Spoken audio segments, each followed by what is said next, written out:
Bonjour, mon nom est Josiane Hardy. Bienvenue à cette toute nouvelle émission de Soyez futé. Cette semaine, avec notre expert maison, on démystifie qu'est-ce qu'une IPA et une double IPA.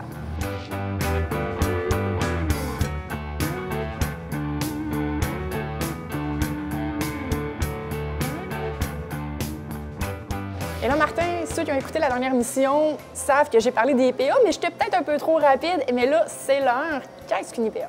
Une IPA, c'est une India Pale Ale.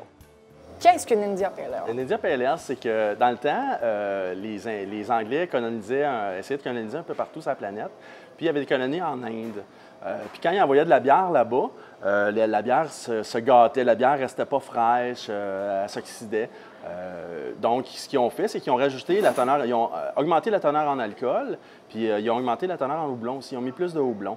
Fait que ça a fait une bière qui est un peu plus alcoolisée, puis qui est plus houblonné. Donc, le houblon, c'est une méthode de conservation en même temps qu'une méthode aromatique. Mais eux, ils ne le faisaient pas pour l'aromatique, mais forcément, il y avait un caractère aromatique quand ils arrivaient là-bas. Et il y a quoi que je comprends pas? On n'utilisait pas le houblon avant ça?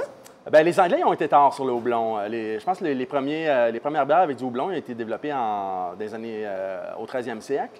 Avant, c'était du gruy qu'on utilisait, donc des herbes, des épices. Puis le houblon a été les Anglais, je pense, au 14e siècle, qui ont commencé à utiliser du houblon. Ils sont rattrapés par la suite, ils en ont mis pas mal partout. Puis ils ont une façon de faire avec le houblon. L'Angleterre n'utilise pas juste les plants femelles de houblon, ils vont utiliser les plants mâles aussi. Ils sont pas mal les seuls à faire ça. On n'ira pas en détail là-dedans, mais c'est une caractéristique qu'ils ont au niveau de leur utilisation du houblon. Donc, les herbes font la même affaire que le houblon. Pour ceux qui désirent, je pense à ceux qui veulent faire de la bière chez eux, les herbes, c'est la même affaire que le houblon. Au niveau aromatique. Au niveau aromatique. Au niveau aromatique, oui. Pour la conservation, bien, ça ne va pas la même chose du tout, là. Excellent. Et c'est des bières plus fortes.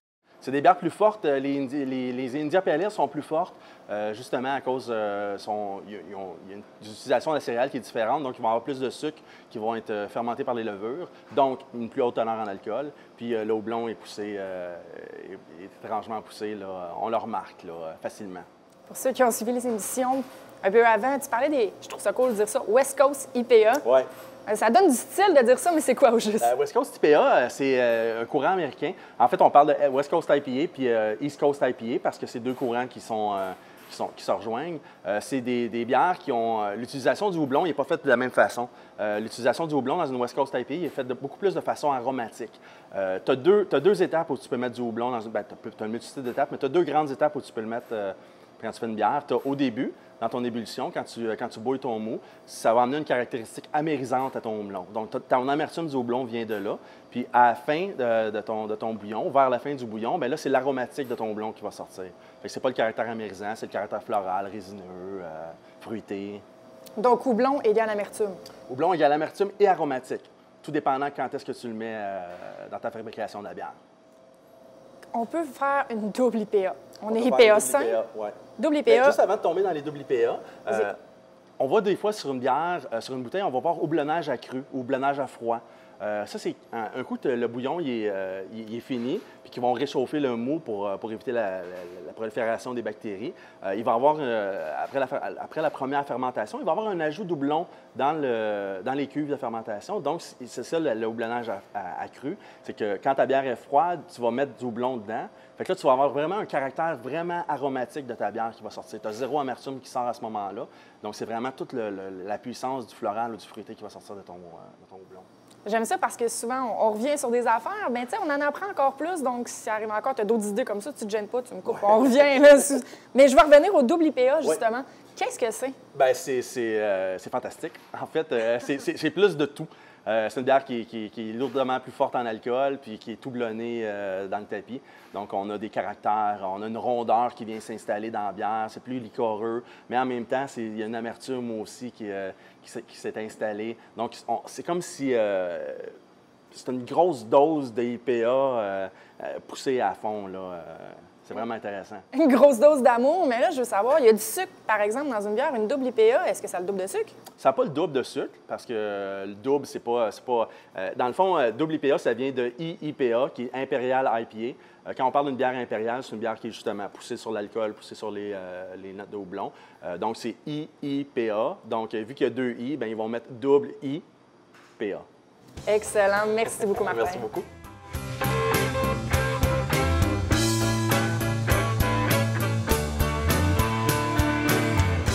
émissions s'accordent. Je suis certaine que plusieurs des auditeurs prennent des idées que tu nous offres pour faire des accords. J'espère. Cette semaine, on a quoi? On a la IPA de Jukebox, elle s'appelle La Distorsion. Jukebox, c'est une brasserie qui n'ont pas vraiment de centre de production. Ils brassent chez Brasseurs de Montréal, qui est une autre microbrasserie. Le propriétaire est super gentil. Ils ont 4 bières présentement. Donc, on va présenter la American IPA, justement, qui se trouve à avoir des notes de West Coast, là, comme on parlait tantôt.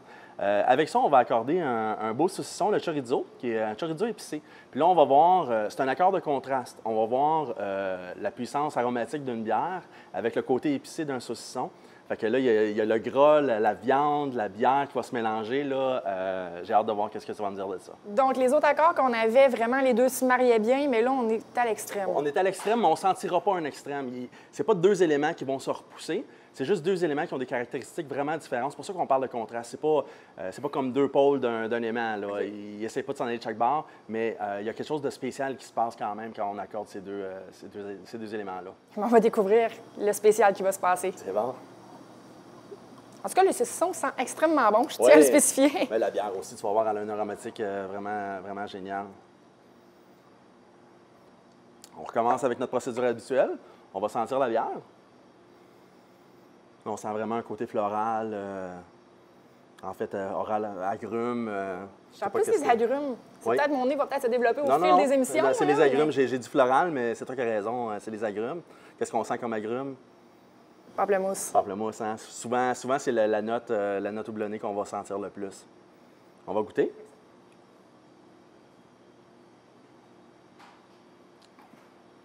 Ça, je la prendrais très froide, l'été, pour être capable de le désaltérer. Par exemple, après une journée de travail dans le cours. Bien, c'est fun que tu parles de très froide parce que moi, j'ai tendance à dire aux gens, il ne faut pas que la bière soit bu trop froide. Oh. Parce qu'on coupe beaucoup d'aromatiques quand on boit la bière trop froide. Donc, on essaie de boire la bière pas trop chaude, là. Mais moi, je sors mes bières 10-20 minutes avant au frigo, là. Je les sors un peu, là, justement pour les laisser tempérer. Puis je trouve toujours ma dernière gorgée meilleure que ma première gorgée parce que, justement, elle a plus eu le temps de tempérer. Donc, il y a une aromatique un petit peu plus puissante. Les goûts sortent plus quand c'est en température pièce. C'est les arômes, oui. OK, excellent. Là, on va continuer. On va sentir notre chorizo. Là, on sent beaucoup de choses. Qu'est-ce qu'on sent? On sent... Les épices vont sortir. Les épices ont un goût prononcé de fumée aussi. Oui. Donc, on va goûter.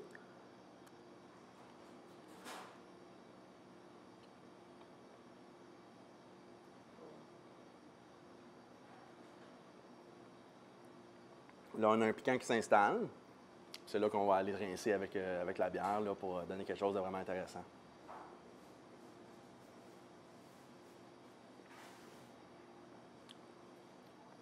J'aime bien parce que tous les autres accords qu'elle nous a fait lors des émissions précédentes, les deux, comme je disais, se mariaient très bien. Et là, on peut vraiment voir le contraste. Mais les produits, ça se pas, si tu me permets l'expression, là, ils vont parallèles. Effectivement. Ça comme ça. Le saucisson est un peu moins piquant, justement à cause de la bière. Puis la bière, justement, l'amertume est moins puissant. Le saucisson, avec ses caractéristiques, il va aller adoucir la bière. Fait qu'on a une bière il y a beaucoup de gens que les IPA, ça fait une grimace quand on prend une gorgée. Mais il faut essayer cet accord-là, même si on n'aime pas juste la IPA seule. C'est intéressant de faire un accord avec quelque chose d'épicé, avec une IPA, parce que justement, ça adoucit, ça amène une dimension complètement différente, là. Et sur ça, je me permets un autre bouchée. Merci, Martin. Merci.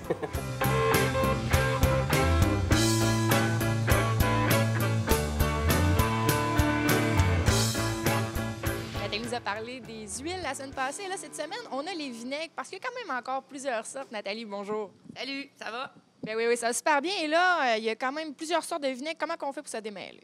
Bien, les vinaigres sont catégorisés, par exemple, on a des vinaigres de cépage. Des vinaigres de cépage, bien, en fait, un vinaigre, hein, le nom le dit, c'est un vin aigre. Donc, habituellement, on part d'un vin. Contrairement aux huiles d'olive la semaine passée, pour lesquelles on ne voulait pas d'oxydation, le vinaigre, dans le fond, c'est le résultat de l'oxydation et c'est nécessaire à l'aboutissement d'un bon vinaigre. Donc, les vinaigres de cépage. Le cépage étant la variété de raisin utilisée à la fabrication d'un vin. Donc, on peut avoir des vinaigres. Ici, on a un exemple de Cabernet Sauvignon. On peut avoir son cousin qui est blanc, un vinaigre de chardonnay, par exemple. On peut avoir des vinaigres de champagne. On peut avoir le vinaigre de Xérès, qui est aussi le Xérès, un cépage qui vient d'Espagne. Alors, les vinaigres peuvent comme ça découler de vin qu'on apprécie déjà à table. Et un bon vin va faire un bon vinaigre. On ne fait pas jamais des bons produits à partir de piquettes. Donc, un bon vin fait un bon vinaigre. Ça, c'est pour les vinaigres de cépage. Il y a aussi les vinaigres de cidre, auxquels on est de plus en plus habitué. Il y a des vinaigres de riz. On peut avoir des vinaigres qui sont aromatisés comme au miel, à la tomate. En tout cas, il y a une infinie de possibilités. Il suffit d'avoir de la créativité. Mais le sujet principal aujourd'hui, c'est le vinaigre balsamique. Parce que le vinaigre balsamique, c'est un produit de grande qualité qu'on peut retrouver ici. Et comment c'est fait, le vinaigre balsamique? Bien, contrairement à l'adage qui dit qu'on fait ça à partir de vin, le vinaigre balsamique est fait à partir du mou de raisin. Le mou de raisin, c'est quand on a pressé les raisins, on est arrivé avec une pâte. Cette pâte-là est le mou. Et plutôt que de le laisser fermenter pour développer l'alcool, on va le faire bouillir. On va le faire bouillir jusqu'à temps qu'on diminue de 60 % sa concentration. Et là, c'est sûr qu'on va concentrer justement les 60 % de sa consistance. On va concentrer les saveurs. Et là, on va laisser vieillir ça. Un bon vinaigre, plus c'est vieux, meilleur c'est. Plus c'est vieux, plus il y a de qualité.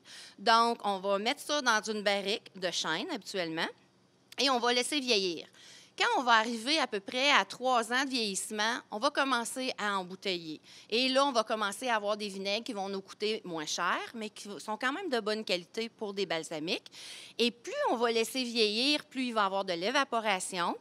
Une fois que la quantité est diminuée, on va diminuer le format de la barrique et on va changer l'essence de bois. Donc, au début, ça va être dans un fût de chêne. Ensuite, ça peut passer dans un fût de cerisier, de merisier. On va toujours changer l'essence, ce qui va donner une saveur, qui va ajouter une saveur à notre vinaigre. Et on peut continuer comme ça pendant 50 ans. Donc, une bouteille de vinaigre de 50 ans peut être à peu près grande de même et coûter 100 $. Si vous allez dans des vinaigres de 5 à 7 ans, vous êtes dans de très bons vinaigres, mais on va avoir des vinaigres d'appellation contrôlée, par exemple, comme un piment d'Espelette, c'est du piment qui pousse à Espelette. Le vinaigre balsamique, on va avoir les vinaigres balsamiques de Modène, par exemple. Là, on paye pour le nom, mais on paye pour une assurance d'un procédé, d'un vieillissement, d'une technique qui va donner de meilleurs vinaigres. Donc, les vinaigres balsamiques, on peut les retrouver liquides, mais on peut les retrouver en petites perles aussi, qui est vraiment intéressant pour la finition sur une bouchée de fromage, par exemple. Quand on parle de pâté de notre visite, la petite perle de balsamique, c'est quelque chose de fort intéressant. On en apprend à toutes les émissions. Merci beaucoup, Nathalie. Ça me fait plaisir. Je vous remercie d'avoir été des nôtres encore cette semaine et je vous remercie d'être présents semaine après semaine pour l'émission Soyez futés. Soyez là la semaine prochaine, justement, alors qu'on démystifie le style Porter et Stout. Mon nom est Josiane Hardy et on se reparle la semaine prochaine.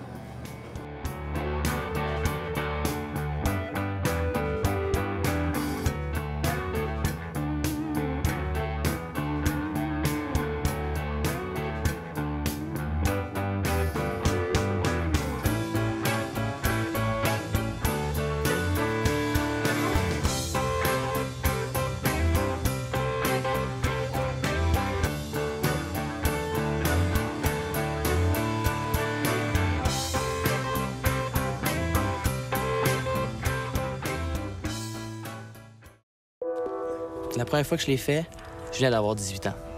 J'étais un peu nerveux, mais j'avais vraiment hâte à ce jour-là. J'étais avec mon meilleur ami et ses 2 sœurs, ça a super bien été. Tellement qu'après ça, on a continué à faire ça en gang chaque fois qu'on pouvait. Quand tu deviens majeur, tu vas à SAQ en espérant te faire amender tes cartes. Mais à 18 ans, tu peux aussi donner du sang. Je considère que ça, c'est un privilège. Donner du sang, donner la vie, c'est pas juste un slogan. Faites comme moi, soyez fiers, faites un don de sang.